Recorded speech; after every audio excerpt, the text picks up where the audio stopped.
அனைவருக்கும் வணக்கம். இவ்வளோ நாள் திமுக தான் ஜெயிக்க போகுது, நாம தான் அடுத்து ஆட்சிக்கு வரப்போறோம் அப்படின்னு சொல்லி ஸ்டாலின் அவர்களே நம்பிக்கிட்டு இருந்தாரு. அவருக்கே இப்போதான் முதல் முறையாக பயம் வந்திருக்கு, தோல்வி பயம் வந்திருக்கு அப்படிங்கிறத வெட்ட வெளிச்சமாக படம் போட்டு காட்டியிருக்கு. இன்றைக்கு தமிழ்நாட்டில் உள்ள 1,31,00,000 பெண்களினுடைய அக்கௌண்ட்டுக்கு போனால் 5,000 ரூபாய்.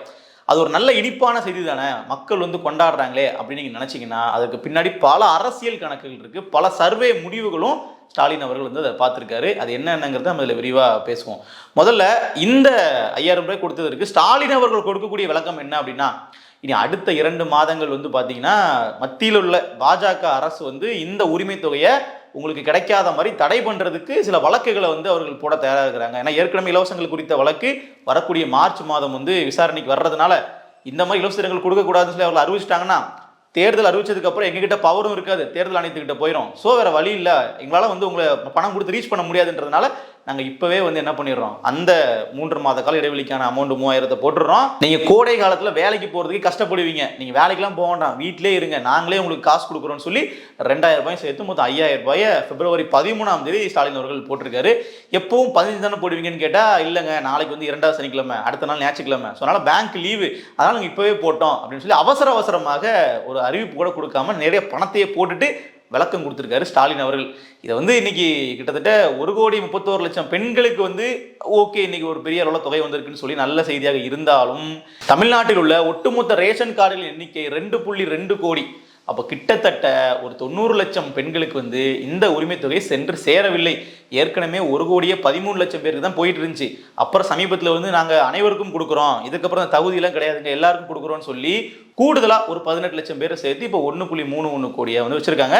இதுலேயுமே 90 லட்சம் பெண்களுக்கு அந்த நிதி போய் சேரலை அப்படிங்கிறது தான் உண்மை. ஸோ அவர்கள்லாம் பார்த்தீங்கன்னா என்ன 5,000 ரூபாலாம் கொடுக்குறாங்க, நமக்கு எதுவும் கிடைக்கல அப்படிங்கிற ஒரு கோவத்தில் இருக்காங்கன்றதை நம்ம பார்க்க முடியுது. சரி, இப்போ இதெல்லாம் தாண்டி கிடைச்ச வரைக்கும் மகிழ்ச்சி, அந்த பெண்கள் அந்த தொகையை உரிய முறையில் பயன்படுத்திக்கிட்டும் வாழ்த்துக்கள். ஆனால் ஸ்டாலின் அவர்கள் இதை எலெக்ஷனுக்கு பண்ற ஸ்டண்ட் அப்படிங்கிறத புரிந்து கொள்ள முடியாத அளவிற்கா தமிழக மக்கள் முட்டாளா இருப்பாங்க அப்படிங்கிறத நம்ம கேட்க வேண்டியதா இருக்கு. நம்ம ரொம்ப நாளைக்கு முன்னாடிலாம் போகணும், இப்போ சமீபத்தில் பீகார் சட்டமன்ற தேர்தலுக்கு முன்னாடி அங்க இருந்த என்டிஏ அரசு, பாஜக கூட்டணி அரசு அங்குள்ள பெண்களுக்கு அக்கௌண்ட்ல 10,000 ரூபாய் போட்டாங்க, மகளிர் தொழில் முனைவோர் திட்டம் அப்படின்னு சொல்லிட்டு. ஸோ அதற்கு பாத்தீங்கன்னா மிகப்பெரிய உள்ள எதிர்ப்பு யார்கிட்ட வந்துச்சு, நம்ம தமிழ்நாடு முதலமைச்சர் ஸ்டாலின் அவர்கள் கிட்ட இருந்தும் காங்கிரஸ் கட்சிக்காரங்கிட்ட வந்துச்சு. எப்படி நீங்க கொடுக்கலாம், இது நீங்க ஜனநாயகத்திலேயே பண்ணக்கூடிய படுகொலை, நீங்க காசு கொடுத்து ஓட்டை வாங்குறீங்க, நீங்க தேர்தல் முடிவை திருடுறீங்க அப்படிங்கிற அளவுக்கு காட்டமான பதிலடிகள் இங்கிருந்து கொடுத்துட்டு இருந்தாங்க. சரி, நம்மளால அது புரிஞ்சிக்க முடியுது. ஆமாம், கடைசி டைமில் 10,000 கொடுத்தாங்கன்னா மக்கள் ஓட்டு போடுறதுக்கு வாய்ப்பு இருக்குன்னு நம்ம நினச்சிட்டு இருப்போம் இல்லையா. அதே மாதிரி அங்கே தேசிய ஜனநாயக கூட்டணி வெற்றி பெறுது, நிதிஷ்குமார் அவர்கள் தலைமையில் ஆட்சி அமையுது. இப்போ அப்படியே நீங்கள் கட் பண்ணி தமிழ்நாட்டுக்கு வந்தீங்கன்னா போன பொங்கலுக்கே இவர்கள் பணம் தரல. போன தடவை பொங்கலுக்கே காசு கொடுக்கல.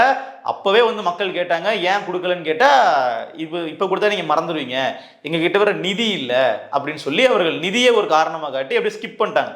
இப்போ எலெக்ஷன் கிட்ட வந்தோடனே இந்த ஒரு அறிவிப்பு, இது கூடவே இன்னொரு சிறப்பு அறிவிப்பு என்னன்னா, தேர்தலுக்கு பின்னாடி நீங்கள் பார்த்தீங்கன்னா நாங்கள் மாதம் 2,000 ரூபா கொடுக்குறோங்க அப்படின்னு வேற சொல்கிறாரு.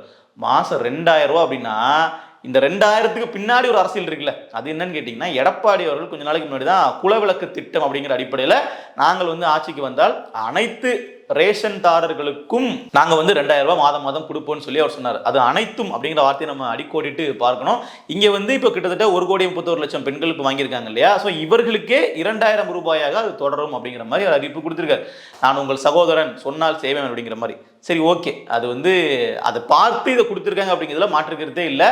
அதுவும் குறிப்பாக ஏன் 2,000 நம்ம பார்க்கும்போது ரொம்ப தெளிவாக தெரியுது, அதிமுகவினுடைய அந்த தேர்தல் வாக்குறுதியை டேக்கிள் பண்ணணும் அப்படின்றதுக்காக தான் இது. சரி, அதையெல்லாம் தாண்டி அவர் பேசும்போது வார்த்தை சொன்னார் பாருங்க, உங்களுக்கு நான் அடுத்த 2 மாதம் 3 மாதம் இந்த பணத்தை கொடுக்காம இருந்தேன்னா நீங்களாம் என்ன கஷ்டப்படுவீங்க, மருத்துவ செலவுக்கு நீங்கள் என்ன பண்ணுவீங்க, உங்களுடைய அன்றாட பணிகள் பண்ணுறதுக்கு நீங்கள் என்ன பண்ணுவீங்க, குழந்தைங்களோட கல்வி செலவுக்கு என்ன பண்ணுவீங்கன்னு கேட்குறாருங்க.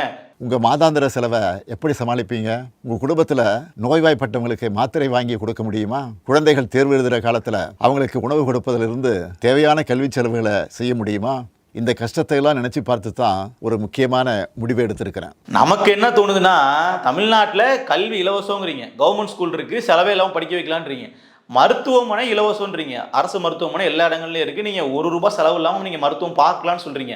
அப்போது மாதம் 1,000 ரூபாய் வாங்கக்கூடிய உரிமை தொகையை வைத்து தான் இங்கே தமிழ்நாட்டோட மக்கள் மருத்துவம் பார்க்குறாங்க, அவரோட கல்வி செலவு பண்ணிக்கிறாங்களான்ற ஒரு கேள்வி இருக்குது.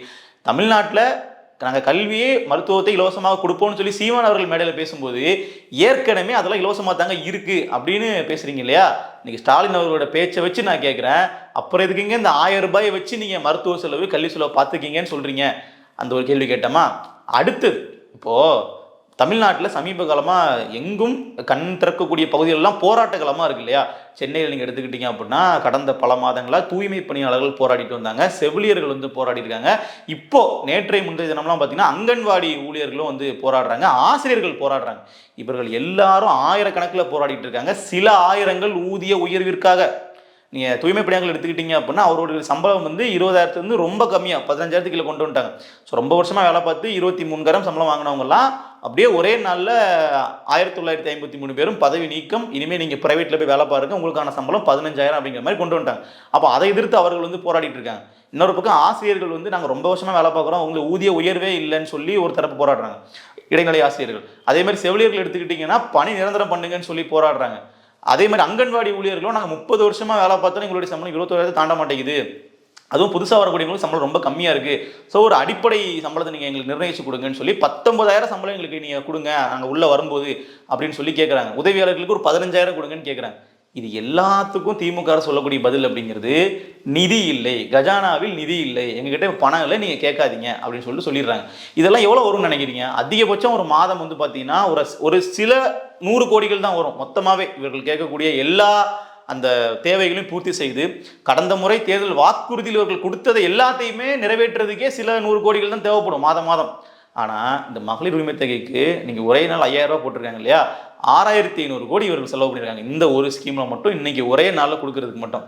சரிங்க, இதுவும் மக்களுக்கு தான் போகுது, நம்ம இதை வந்து அவர்களுக்கு ஏன் கொடுத்தீங்கன்னு நம்ம கேட்கல. ஆனால் இதுக்கு எப்படி கொடுக்க முடியுது, இதை நீங்கள் எப்படி சமாளிக்கிறீங்க அப்படின்னு ஒரு கேள்வி இயல்பாக வருமா இல்லையா? பாமர மனிதனுக்கு சாமானியனுக்கு வருமா இல்லையா? அப்படி கேட்கும்போது அதற்கும் ஐயா ஸ்டாலின் அவர்கள் பதில் சொன்னார்.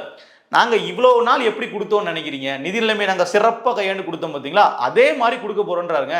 இதையும் எப்படி பண்ணுவோம்னு சிலர் கேட்கலாம். கடந்த ஆட்சியின் 10 ஆண்டுகளில் தமிழ்நாடு அடைய முடியாத பொருளாதார வளர்ச்சியை இந்தியாவே திரும்பி பார்க்க அளவுக்கு சாதிச்சு காட்டினவங்க நாங்கள்.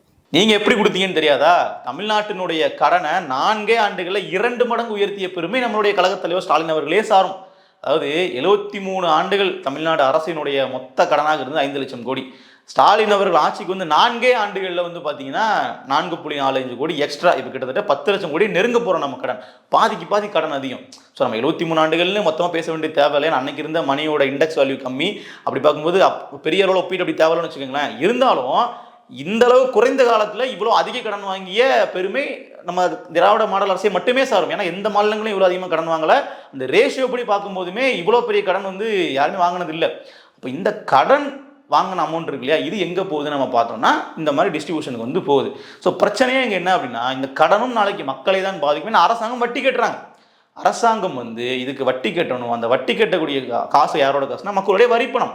அப்போ லிட்ரலி வந்து நீங்கள் கடன் வாங்கி எங்களுக்கு செலவு பண்ண கொடுக்குறீங்க, அந்த செலவுக்காக நாங்கள் தான் திருப்பி அந்த வட்டியும் கட்டுறோம் அப்படின்னா இந்த சிஸ்டம் தப்பாக இருக்குது அப்படிங்கிறத நம்ம சுட்டி காட்ட வேண்டிய தேவை இருக்குது. இப்போது போராட்டம் பண்ணக்கூடியவங்களுக்கு நீங்கள் வந்து எந்த விதமான அவருக்கு பெனிஃபிட்டும் வந்து பண்ணி கொடுக்கல. தூய்மை பணியாளர்கள் வந்து ஊதியம் கேட்டு போராட்டாங்கன்னா நீங்கள் சோறு கொடுத்து அனுப்புறீங்க, நாங்கள் காலை உணவு போடுறோம் போய் வேலை பாருங்கன்னு சொல்லிட்டு. ஸோ இதெல்லாம் வந்து மக்களே வந்து பார்த்தீங்கன்னா ஒரு கொதிப்பில் தான் இருக்காங்க. ஆனால் நீங்கள் என்ன பண்ணுறீங்கன்னா வாக்கு அரசியல் பண்ணுறீங்க. அப்படியே மொத்தமாக எத்தனை பெண்கள் இருக்காங்க, இந்த பெண்களுடைய வாக்கு நமக்கு அப்படியே வரணும். இதில் விஜயோட ஃபேக்டரும் ஒன்று நம்ம மறுக்கிறதுக்கு இல்லை. இப்போ பெண்கள் வந்து அதிகமாக விஜய் தரப்புக்கு வந்து போகிறதுனால பெண்கள்லாம் வந்து அங்கே போகக்கூடாது, நமக்கே ஓட்டு போடணும் அப்படின்னு சொல்லி 2,000 ரூபா நீங்கள் கூட்டி வேற கொடுக்குறீங்க. ஸோ இதில் 2,000 நீங்கள் கூட்டுறீங்கன்னு வச்சுக்கோங்களேன், எப்படி நீங்கள் இதுலேயுமே சமாளிப்பீங்கன்னு கேட்டால் நாங்கள் போனதை எப்படி பண்ணுவோம் அதே மாதிரி பண்ணுவோம். போனதில் என்ன பண்ணீங்க, நீங்கள் கடன் தான் வாங்கினீங்க. இப்போ போனதோட நீங்கள் கடன் வாங்கின மாதிரி அடுத்த முறை வந்து 10 லட்சம் கோடியிலேருந்து 20 லட்சம் கோடியாக நீங்கள் கடனாக மாற்றுறதுக்கான வேலைகள்லாம் நீங்கள் பார்ப்பீங்களா? நாளைக்கு வந்து தமிழக அரசே வந்து திவாலானா கூட இவர்கள் வந்து கவலைப்பட மாட்டாங்களான்னு தான் நமக்கு கேட்க தோணுது. ஏன்னா இவர்கள் அறிவிக்கக்கூடிய திட்டங்கள் எல்லாமே தமிழ்நாட்டினுடைய நிதி நிலைமையை வந்து ரொம்ப மோசமாக்கிருக்கு. இப்போ நீங்கள் இன்னொன்று கவனிங்களேன், பால் விலை உயர்வு, மின்சார கட்டணம் வந்து உயர்வு, சொத்து வரி உயர்வு, இந்த பிரச்சனை நேரடி யாரை பாதிக்குன்னு பார்த்தீங்கன்னா அதுவும் அதே பொதுமக்களை தான். ஆனால் மக்கள் வந்து இதை ரொம்ப ஷார்ப்பாக வந்து கவனிக்கிறாங்களான்னா ஒரு சில நபர்கள் வந்து ரொம்பவே தெளிவாக பார்க்குறாங்க, கணக்கே போடுறாங்க. நம்ம டெய்லி மாதம் எவ்வளோ செலவு பண்ணிக்கிட்டு இருந்தோம், இப்போ எவ்வளோ செலவு பண்ணிக்கிட்டு இருக்கோம். நம்ம வெளியே வாங்கக்கூடிய பொருட்கள் அரசாங்கம் நேரடியாக தொடர்பு இருக்கக்கூடிய இந்த மாதிரியான துறைகள்லேருந்து வாங்கக்கூடிய பொருட்களில் கூட விலை அதிகமாக இருக்கே. மாசம் மாசம் நம்ம கையில இருந்து வெளியே போற காசே வந்து அதிகமாயிருக்கு. இன்னும் சொல்ல போனா டாஸ்மாக்ல மதுபானம் முதற்கொண்டு விலை கூடி இருக்கு. அப்போ ரொம்ப எளிய குடும்பங்கள்ல இருக்கக்கூடிய கூலி தொழிலாளிகள் முதற்கொண்டு இன்னைக்கு வந்து குடிக்க அடிமையா இருக்கிறாங்க. அவர்கள் குடும்பத்துல இருந்தே மாசம் வந்து 5000 ரூபாய் சொலையா வந்து டாஸ்மாகே போகுது. அரசாங்கம் உங்களுக்கு காசு கொடுக்கல, நம்ம தான் வந்து அரசாங்கத்துக்கு காசு கொடுக்குறோம், நமக்கு திருப்பி தான் கொடுக்குறாங்க. நம்ம கொடுக்குறது அதிகமா இருக்கு, நமக்கு அவங்க திருப்பி கொடுக்கறது கம்மியா இருக்குன்றதா குற்றச்சாட்டு. இவ்வளவு விஷயங்கள் பேச வேண்டியதே இருக்கு திட்டத்தில். ஆனால் இது எல்லாத்தையும் மறைச்சி அப்படியே வெளிப்படையாக 5000 ரூபா கடைசி டைமில் கொடுத்தா ஓட்டு போட்டுருவாங்க அப்படின்னு நினச்சிட்டு இருக்காரு. ஆனால் அது ஒரு தப்பு கணக்கு. காரணம் என்னன்னா, இன்னும் தேர்தலுக்கு 2 மாதம் இருக்கு. அந்த 2 மாதத்துல இந்த நரேட்டிவ் வந்து மொத்தமாக வந்து மாறும். இன்னும் பல அறிவிப்புகளும் எதிர்க்கட்சி தரப்புல வந்து கொடுப்பாங்க. இன்னும் இவர்களே வந்து பார்த்தீங்கன்னா இந்த அறிவிப்பு கொடுத்தாலுமே வந்து அதற்கான நிதிநிலைமை என்ன அப்படிங்கிறத மக்கள் மத்தியில் வந்து அது ஒரு பேசு பொருளாகும். நீங்கள் வந்து கிட்டத்தட்ட மாதம் 2000 நீங்கள் கொடுக்குறது அப்படிங்கிறது எதன் அடிப்படையில் நீங்கள் கொடுப்பீங்க, இதெல்லாம் எப்படி சாத்தியமாகுன்ற கேள்வி மக்கள்கிட்ட எழுவும் இல்லையா? இவ்வளோ கடன் இருக்குது அப்படிங்கிற பிரச்சனை. கடனை பற்றி நாம பேச மாட்டாங்க, காங்கிரஸ்காரங்களே பேசுவாங்க. திமுக கூட இப்போ கூட்டணியில் இருக்கக்கூடிய அவர்களே சொல்கிறாங்க இல்லையா, தமிழ்நாட்டில் வந்து இவ்வளோ கடன் அதிகமாக இருக்குது, ரொம்ப தமிழ்நாட்டு நிதிநிலைமையில மோசமாக போயிடுச்சுன்னு பேசுகிறாங்க இல்லையா? அப்போ எதிர்த்தரப்புல இருந்தும் மக்கள் கிட்ட இருந்து எந்த அளவுக்கு கேள்விகள் வருங்கிறத நீங்கள் பாருங்கள். இதில் பீகார் தேர்தல் அது முக்கியமான விஷயம். அதில் நான் செல்வப்பிரந்திகை வந்து பேசுகிறத நான் காட்டுறேன், நீங்களே பாருங்கள். நீங்கள் வந்து தேர்தல் முடிவுகளை களவாடிட்டீங்கன்னு பேசியிருக்காரு. தேர்தல் முடிவை களவாடி இருக்கிறார்கள் என்றுதான் இதற்கு பொருள். அப்ப ஜனநாயகம் வீழ்ந்து போகிறதா? ஜனநாயகத்தை வீழ்த்த விட மாட்டோம். ஜனநாயகம் மீண்டும் மறுமலர்ச்சி அடையும், மீண்டும் உயிர் பெறும். ஆகவே மிகப்பெரிய சவால்களை இந்த தேசம் காத்துக் கொண்டு இருக்கிறது. ஜனநாயகமா சர்வாதிகாரமா என்று இன்றைக்கு நாம ஸ்டாலின் அவர்களை பார்த்து கேட்போம், அப்ப இது வந்து தேர்தல் முடிவுகளை களவாடுறது இல்லையா? அப்புறம் சம்மர் ஃபண்டுங்க, அதுதாங்க வந்து முக்கியமான அல்டிமேட்டான பாயிண்ட். எப்படி கோடை காலத்தில் நீங்கள் வந்து உங்களுக்கு வேலை செய்யாமல் இருக்கிறதுக்காக நீங்கள் வந்து வெயிலில் கஷ்டப்பட்டு வேலைக்கு போக வேணாம் அப்படின்றதுக்காக நீங்கள் எவ்வளோ கொடுக்குறீங்க? 2000 ரூபாய். நமக்கு என்ன கேள்வினா, இதுதான் முதல் கோடையா? இது 5வது கோடை நீங்கள் ஆட்சி அமைத்து. ஸோ 5வது கோடைன்னு கூட நம்ம சொல்லலாம். ஏன்னா 2, 3, 4, 5 இது 6 இல்லையா? அப்போ 5வது கோடை. கிட்டத்தட்ட கடந்த 4 ஆண்டு கால கோடை காலத்தில் மக்கள் என்ன பண்ணாங்க? நீங்கள் இந்த மாதிரி 2000 ரூபா கொடுத்தீங்களா? அவர்கள் வந்து கோடை காலத்தில் எப்படி மருந்து வாங்கினாங்க, கோடை காலத்தில் எப்படி பசங்களை படிக்க வச்சாங்க? சரி, கோடை கால விடுமுறைனாலும் எக்ஸ்ட்ரா ஏதாவது கோர்ஸ் படிப்பாங்க இல்லையா? அதெல்லாம் எப்படி பண்ணாங்க? கேள்வி வருமா இல்லையா? அப்போது எப்படி அதை கட்டமைக்கிறாங்கன்னு பாருங்க. கடைசி கட்டத்தில் வந்து காசை கொடுத்து ஓட்டெல்லாம் வாங்கிடலாம் அப்படிங்கிற மாதிரி இதை பார்த்தோன்னே இந்த பொரியை பார்த்தோன்னே எலி வந்து ஓடும் இல்லையா? அந்த மாதிரி போயிட்டு அதில் வச்சிருக்கக்கூடிய அந்த எலிப்பொரியில் போய் மாட்டிக்க கூடாதுன்றதை நம்ம மக்களுக்கு எச்சரிக்க வேண்டியதாக இருக்குது. ஒரு 5000 ரூபாய் கொடுத்துட்டு மொத்தமாக நம்ம 5 ஆண்டு மக்களை விலைக்கு வாங்கிடலாம். ஒரு தேர்தலுக்குன்னு எடுத்துக்கிட்டிங்கன்னா ஒரு ஃபண்ட் அலோகேட் பண்ணுவாங்க, நம்ம ஜெயிக்கிறதுக்கு என்னென்ன எவ்வளோ செலவு பண்ணணுன்ட்டு. அந்த மாதிரி ஒரு அரசாங்க கஜானாலேருந்து எடுத்து செலவு பண்ண விஷயமாக தான் நமக்கு இது தோணுது. இந்த பணமும் நம் மக்களுடைய பணம் தான். நம்ம பாக்கெட்லேருந்து போனதுக்கப்புறம் நமக்கு திருப்பி கொடுக்குறாங்க. ஆனால் திருப்பி கொடுக்கும்போது கமிஷன் அவங்க ஹெவியாக எடுத்துக்கிறாங்கன்றது தான் இங்கே பிரச்சனையே. இதெல்லாம் வந்து நேரடியாக மக்கள் நலத்திட்டங்களாக வந்தால் பரவாயில்ல. இவர்கள் வந்து ஒரு தொகையை கொடுத்து மக்களோட கண்களை வந்து அப்படியே மறைக்க பார்க்குறாங்க. தேர்தலுக்கு வந்து வீட்டுக்கு வீடு வந்து காசு கொடுப்பாங்க இல்லையா, 2000 3000 சொல்லி, அந்த மாதிரியான ஒரு திட்டம் தான் இப்போ இவர்கள் கொடுக்கக்கூடிய ஒன்றும். ஸோ அதனால் இதெல்லாம் பார்த்து மக்கள் ஏமாற மாட்டாங்க அப்படின்னு நம்பிக்கை இருக்குது. இன்னொன்று, இவர்கள் வந்து எல்லா பெண்களுக்கும் அதில் கொடுக்கல, அதையும் ஒன்று முக்கியமாக நம்ம கவனிக்கணும் இல்லை. ஏன்னா இப்போ கொடுத்துருக்கிறவங்க எல்லாருமே வந்து ஒரு ஏழை பெண்களா அப்படின்னு நீங்கள் கேட்டிங்கன்னா அதுலேயுமே பலர் குளறுபடிகள் இருக்குது. யாருக்கெல்லாம் வந்து வங்கி கணக்கில் வந்து பணம் வராமல் இருக்கும் இல்லையா, அவர்களுக்கு எல்லாருமே கிடச்சிருக்கு. ஏற்கனவே வந்து நில உடைமையாளர்களாகவே இருந்தாலும் கூட அவர்களுக்கு கிடைக்கும். ஆனால் நீங்கள் வந்து வாடகை வீட்டிலே இருந்து உங்களுக்கு வந்து பேங்க் டிரான்சாக்ஷன் அதிகமாக வருது அப்படின்னாக்க நீங்கள் வந்து இந்த உரிமை தொகைக்கு எலிஜிபிள் கிடையாது. இதிலேயே வந்து பல குளறுபடிகள் வந்து இருக்குது அப்படிங்கிறது நிதர்சனமான உண்மை, நம்மளே லைவில் பார்க்குறோம். ஸோ அதனால் வந்து மக்கள் சிந்தித்து வாக்களிப்பாங்க அப்படிங்கிறத நம்புவோம். நன்றி.